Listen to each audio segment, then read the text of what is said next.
Next topic हम पढ़ाने जा रहे हैं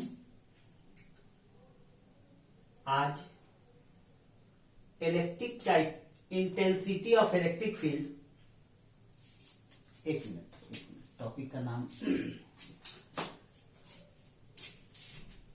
विद्युत क्षेत्र की तीव्रता। विद्युत क्षेत्र की तीव्रता, intensity of electric field at a point on the axial line of electric dipole। ठीक है, एक्सप्रेशन हम लोग को निकालना है। मान लीजिए यह एक इलेक्ट्रिक डाइपोल है,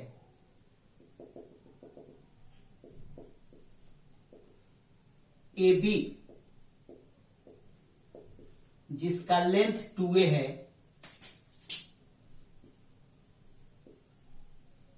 इसके मिडिल पॉइंट O से इसके एक्सियल लाइन पर कोई बिंदु P है। ये एक्सियल लाइन हो गया दोनों ओर। कोई बिंदु P है जिसका डिस्टेंस मिडिल पॉइंट O से स्मॉल r है। यहां पर इंटेंसिटी ऑफ इलेक्ट्रिक फील्ड क्या होगा यही मालूम करना है। फिर से सुनिए, let A B is an electric dipole of length 2a, minus Q and plus Q are two charges lies at ends A and B respectively. A point P lies at a distance small r from its middle point O, at which we have to calculate intensity of electric field. मान लिया कि दो आवेश minus Q और plus Q, मान लिया कि A B एक विद्युतीय द्विध्रुव है जिसकी लंबाई 2a है, जिसके दोनों सिरों ए और बी पर माइनस क्यू और प्लस क्यू दो आवेश स्थित है। इस डाइपोल के अक्षीय रेखा पर मिडिल पॉइंट O से r डिस्टेंस पर कोई पॉइंट P है जहां पर विद्युत क्षेत्र की तीव्रता इंटेंसिटी ऑफ इलेक्ट्रिक फील्ड ज्ञात करनी है। ठीक है, तो सबसे पहले इस फिगर को बनाइए। मैं इधर लिख रहा हूं दो चार लाइन लैंग्वेज जो बोले हैं, let A B is an electric dipole of length 2a minus q and plus q are two charges at its ends A and B. Charges lies at ends A and B respectively. मान लिया कि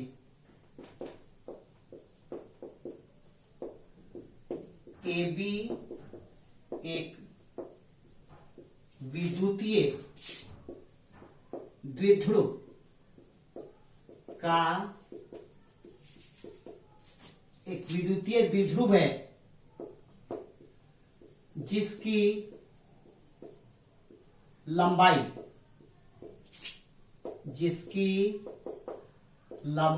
2a है। इसके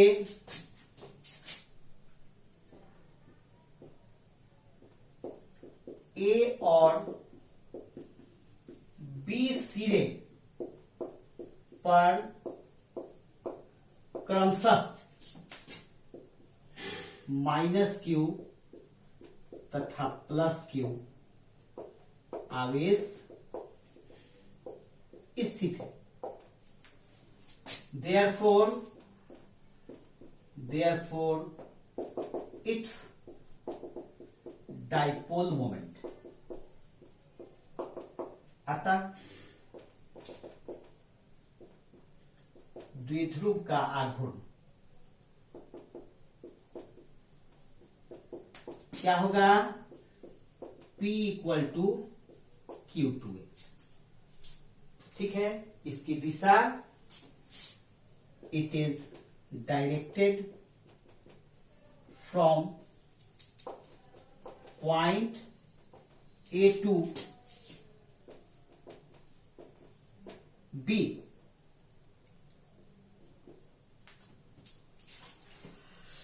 पहले इसको note कर लीजिए, इसकी दिशा किधर होगी, A से B की ओर होगी। चलिए नोट कर लीजिए।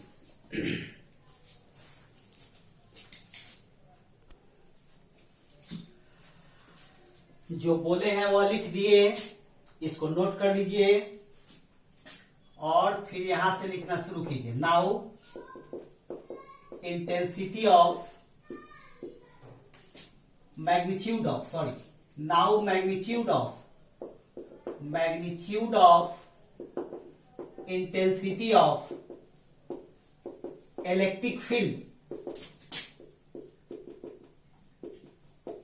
Eight point P due to charge minus Q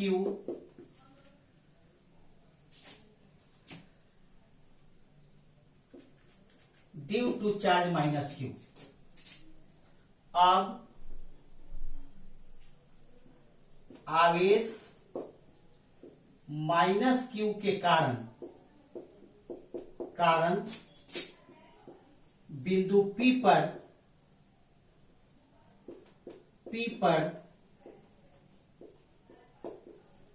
विद्युत क्षेत्र की तीव्रता का परिमाण क्या होगा, E A नाम दे दिए, क्योंकि पॉइंट ए पर है इसलिए E A नाम दे दिए। क्या होगा, फॉर्मूला क्या था, 1/4πε0 Q/r²। तो मैग्नीट्यूड तो Q हो गया, R के जगह पर क्या है, डिस्टेंस की जगह पर क्या है, A से P। Q/r² फॉर्मूला में था, Q चार्ज Q से स्मॉल r डिस्टेंस पर स्थित किसी पॉइंट पर इंटेंसिटी ऑफ इलेक्ट्रिक फील्ड के लिए फॉर्मूला क्या बताए थे, 1/4πε0 Q/r²। लेकिन यहां पर डिस्टेंस क्या है, A से P है, तो क्या लिखेंगे, AP²। अब देखिए 1/4πε0 A से P तक का डिस्टेंस क्या होगा, यहां से यहां तक डिस्टेंस स्मॉल r है और यह डिस्टेंस क्या है, A है। चूंकि A से B तक का डिस्टेंस 2A है, पॉइंट O इसका मिडिल पॉइंट है, तो यह डिस्टेंस कितना हो जाएगा, A हो जाएगा। तो कितना हो जाएगा, AP बराबर R प्लस A। खूब ठीक से ध्यान दीजिएगा, R plus A, Q/r plus A का होल स्क्वायर। क्या हो जाएगा, AP² के जगह पर क्या लिखेंगे हम लोग, यहां से यहां तक R, यहां से यहां तक A, R प्लस A का होल स्क्वायर। और इसका डायरेक्शन किधर होगा, it is directed outward from point P along line AB के डायरेक्शन में बाहर की ओर, ये AB के डायरेक्शन में बाहर की ओर EA, AB के डायरेक्शन में बाहर की ओर, it is directed outward from point P along line AB के डायरेक्शन में पॉइंट P से बाहर की ओर। इसको अब नोट कर लीजिए।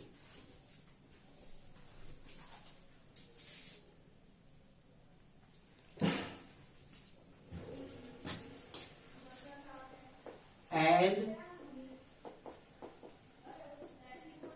Intensity of electric field magnitude of and magnitude of intensity of electric field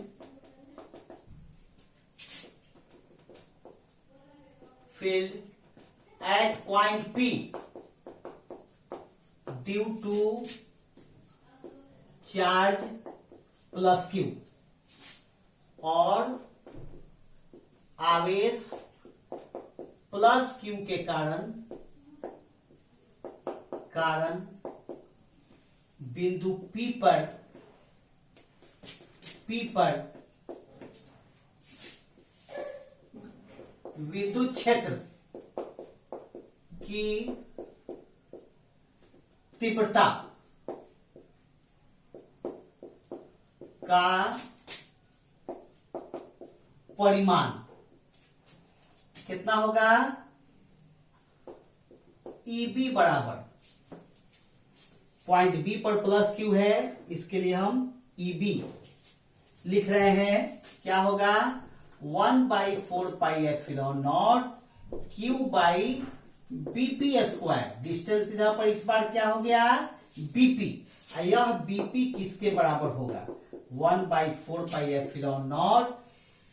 यहां से यहां तक का डिस्टेंस कितना होगा आप खुद देख लीजिए। यहां से मिडिल पॉइंट O से पॉइंट P का डिस्टेंस है R, यहां से यहां तक का डिस्टेंस है R। यह डिस्टेंस आप उसमें से सब्ट्रैक्ट कर लीजिएगा, घटा लीजिएगा, तो यह डिस्टेंस कितना बचेगा? R माइनस ए बचेगा, R माइनस ए का होल स्क्वायर। और इसका डायरेक्शन किधर होगा? माइनस क्यू के कारण टेस्ट चार्ज पर फोर्स ऑफ रिपल्सन लग रहा था बाहर की ओर, इसलिए माइनस क्यू के कारण डायरेक्शन EA का क्या था? बाहर की ओर। प्लस क्यू के कारण प्लस क्यू क्या करेगा? ओ सॉरी, EA का डायरेक्शन अंदर की ओर, EA का डायरेक्शन अंदर की ओर। ठीक है, ये माइनस क्यू टेस्ट चार्ज को अंदर की ओर ये करेगा, इसलिए EA का डायरेक्शन अंदर की ओर। इसको सुधार लीजिएगा, पिछले वाले में एक लाइन सुधार लीजिएगा। EA का डायरेक्शन क्या हो जाएगा? अंदर की ओर, और इसके कारण क्या हो जाएगा? बाहर की ओर। क्या होगा इसके कारण? EB का डायरेक्शन क्या हो जाएगा? बाहर की ओर। पॉजिटिव चार्ज के कारण टेस्ट चार्ज पर फोर्स ऑफ रिपल्सन लगेगा बाहर की ओर, नेगेटिव चार्ज का क्या हो जाएगा? फोर्स ऑफ अट्रैक्शन लगेगा अंदर की ओर। इसलिए EA का डायरेक्शन अंदर की ओर, EB का डायरेक्शन बाहर की ओर। तो क्या होगा? It is directed outward from, उसमें इनवर्ड कर दीजिएगा, outward from point P along line AB। ठीक है, लाइन AB के along जो है अंदर की ओर। ठीक है, सॉरी बाहर की ओर। EB हो जाएगा बाहर की ओर, ये हो जाएगा अंदर की ओर, इनवर्ड। अब देखिए, दो वेक्टर क्वांटिटी है EA और EB, दोनों का वेक्टर सम चाहिए। Net intensity of electric field eight point P क्या होगा? दोनों का वेक्टर सम, दोनों का क्या है? दोनों अपोजिट डायरेक्शन में है, दोनों के बीच का एंगल कितना है? 90 डिग्री, सॉरी 180 डिग्री। दोनों के बीच का एंगल कितना हो गया? 180 हो गया, अपोजिट डायरेक्शन में है। Now net intensity of electric field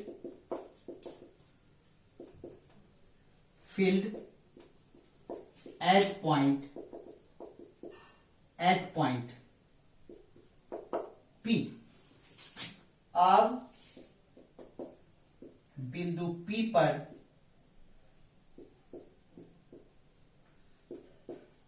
परिणामी विद्युत क्षेत्र की तीव्रता E बराबर, हमको मैग्नीट्यूड लिखना है। क्या लिखेंगे? EA प्लस EB या EA माइनस EB। निश्चित रूप से EA माइनस EB। क्यों? क्योंकि आप पढ़ चुके हैं R equal to A square plus B square plus 2AB cos theta. क्या था इसमें? जब थीटा 180 डिग्री हो तो R कितना होता है? A माइनस B होता है। इसको नहीं भूलना है, कई बार कह चुके हैं कि इसको नहीं भूलना है। R equal to A minus B कब? जब दोनों एक दूसरे के अपोजिट डायरेक्शन में है तब। अब देखिए A माइनस B क्यों, B माइनस A क्यों नहीं? इसलिए कि A को इसमें बड़ा माने, B को छोटा माने, इसलिए माइनस B लिख दिए। तो यहां भी आपको देखना होगा कि यह EA बड़ा है या EB बड़ा है। तो ये क्या था? R प्लस A का होल स्क्वायर था। निश्चित रूप से EA के लिए डिस्टेंस कितना था? चार्ज का मैग्नीट्यूड सेम है, डिस्टेंस अधिक था, इसलिए EA का मैग्नीट्यूड क्या हो जाएगा? कम हो जाएगा। अब वैसे भी किसी सेम क्वांटिटी में R प्लस A से आप डिवाइड किए थे उसमें, इसमें R माइनस A से डिवाइड कर रहे हैं, यह कम क्वांटिटी है और वह क्या था? अधिक था। R प्लस A अधिक हो जाएगा, R माइनस से कम हो जाएगा। तो निश्चित रूप से EA कम हो जाएगा, EA का मैग्नीट्यूड कम हो जाएगा, EB का मैग्नीट्यूड अधिक हो जाएगा। क्योंकि चार्ज से पॉइंट P का डिस्टेंस क्या है? कम है, इसलिए EB का मैग्नीट्यूड अधिक हो जाएगा। चार्ज से पॉइंट P का डिस्टेंस अधिक है, इसलिए EA का मैग्नीट्यूड कम हो जाएगा। तो क्या करेंगे हम लोग? EB को बड़ा मानेंगे, EA को छोटा मानते हुए सब्ट्रैक्ट करेंगे। कैसे सब्ट्रैक्ट करेंगे? सो देख लीजिए, 1/4 pi epsilon naught Q by R minus A का whole square minus 1/4 pi epsilon naught Q by R plus A का होल स्क्वायर। ठीक है, पहले इसको नोट कीजिए।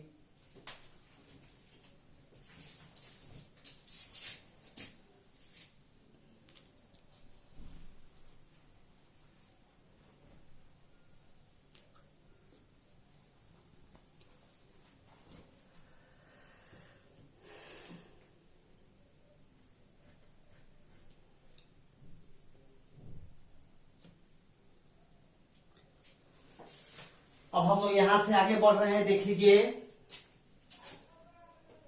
और E बराबर, यहां देख लीजिए Q भी कॉमन है, 4 पाई एप्सिलॉन नॉट भी कॉमन है, कॉमन ले लिए 4 पाई एप्सिलॉन नॉट। क्या होगा? 1 बाई R माइनस A का whole square minus 1 by R plus A का होल स्क्वायर। अब क्या करेंगे? 1/4 पाई एप्सिलॉन नॉट, ये एलसीएम हो गया, R माइनस A का whole square, R plus A का whole square. R plus A का होल स्क्वायर यहां लिखेंगे, माइनस R माइनस A का whole square.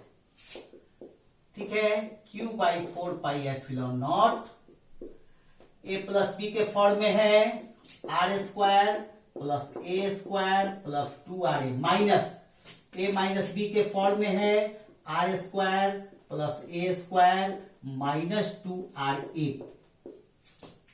By R minus A का whole square into R plus A का whole square. अब क्या करेंगे? यहां देखिए, माइनस से मल्टीप्लाई कीजिएगा तो ये दोनों माइनस हो जाएगा, ये प्लस हो जाएगा।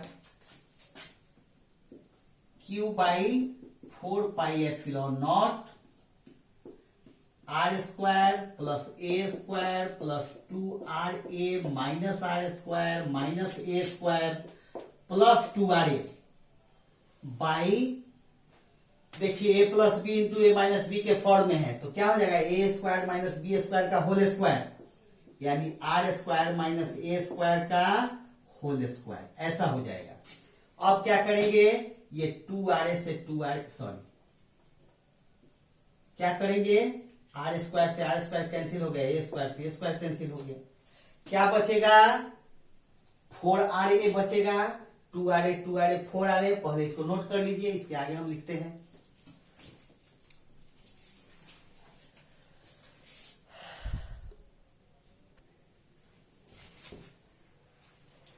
चलिए इसके आगे देखिए, और E बराबर Q बाई 4πε0 2RA कितना हो जाएगा 4RA हो जाएगा बाई R² माइनस A² का होल स्क्वायर और 1/4πε0 इस Q4RA को मल्टीप्लाई करके हम एक साथ लिख रहे हैं 2Q 2A इंटू R। इस 4RA में Q से मल्टीप्लाई कर दिए और इसको ऐसा लिख दिया, मल्टीप्लाई करके देख लीजिए 2 इंटू 2 4 RAQ ऐसा लिख दिया। ऐसा क्यों लिखे, थोड़ी देर में क्लियर हो जाएगा। ऐसा इसलिए लिखे कि Q2A क्या था, डाइपोल मोमेंट था। Q2A क्या था, डाइपोल मोमेंट था और E बराबर 1/4πε0 2PR by R² minus A² का होल स्क्वायर। यही एक्सप्रेशन हम लोग को निकल गया। यहां पर बगल में क्या लिखेगा, since P equal to Q2A क्या है, यह इलेक्ट्रिक डाइपोल मोमेंट, विद्युतीय द्विध्रुव का आघूर्ण। क्या है Q2A, यह था विद्युतीय द्विध्रुव का आघूर्ण। अब देखिए एक स्टार का चिन्ह फॉर शॉर्ट डाइपोल, छोटे द्विध्रुव के लिए क्या है, छोटे द्विध्रुव के लिए क्या होगा, छोटे द्विध्रुव के लिए अगर डाइपोल बहुत छोटा है तो इस R के कंपेयर में यह डिस्टेंस क्या हो जाएगा, बहुत छोटा हो जाएगा। R के कंपेयर में क्या होगा, R बहुत बड़ा है स्मॉल a से, क्या हो जाएगा, अगर डाइपोल बहुत छोटा है तो R के कंपेयर में A क्या हो जाएगा, बहुत छोटा हो जाएगा। यदि R बहुत बड़ा, दो बार बड़ा का चिन्ह दे दिए, दो बार ग्रेटर देन का चिन्ह दे दिए, क्या हो गया, R more greater than A। तो जब R more greater than A हो जाएगा तो उसका स्क्वायर क्या हो जाएगा, और ग्रेटर हो जाएगा। एक एग्जांपल की यहां देख लीजिए, जैसे मान लो R 100 है और A जो है यह 2 है, तो R² कितना हो जाएगा, खुद देख लीजिए, R² कितना हो जाएगा, 100 का स्क्वायर हो गया और A² कितना हो जाएगा, 4 हो गया। इसके कंपेयर में यह नेग्लिजिबल क्वांटिटी हो गया, इसलिए इसको हमको क्या करेंगे, नेग्लेक्ट कर देंगे। यानी कि अगर R more greater than A तो R² के कंपेयर में A² को नेग्लेक्ट कर देंगे, क्या बचेगा, खुद देख लीजिए। देन E बराबर 1/4πε0 2PR बाई R² का होल स्क्वायर, R² का होल स्क्वायर, तो R² का होल स्क्वायर तो R का पावर 4 हो गया, इसमें से एक R कट जाएगा। देयरफॉर E बराबर 1/4πε0 2P बाई RQ। ये स्पेशल केस है किसके लिए, शॉर्ट डाइपोल के लिए। शॉर्ट डाइपोल में क्या हो जाएगा, E बराबर 1/4πε0 2P by RQ। Short dipole का मतलब है डिस्टेंस के तुलना में लेंथ जो है डाइपोल का वह नेग्लिजिबल है, इसीलिए उस लेंथ का हाफ और छोटा हो गया, जिसको नेग्लेक्ट कर दिए थे, यह मिल गया। ठीक है, इस टॉपिक में इतना ही।